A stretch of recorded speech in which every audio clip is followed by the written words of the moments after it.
خیلی‌ها انتقاد دارن که مثلا این همه سوخت هواپیما، سوخت ماشین‌ها داره محیط زیست رو آلوده میکنه، اما در عمل اینجوریه که همه این تیم‌ها دارن روی ارتقای ماشیناشون کار میکنن، تکنولوژی‌های مختلف رو امتحان میکنن که مصرف سوختشون کم بشه، کارایی موتورشون زیاد بشه و 10 تا تیم درجه یک در کنار هم دارن با هم رقابت میکنن.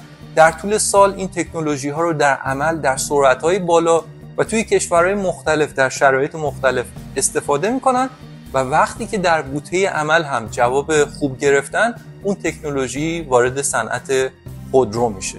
در واقع فرمول 1 انگیزه قوی و یک شتاب دهنده برای نوآوری در صنعت خودرو هستش.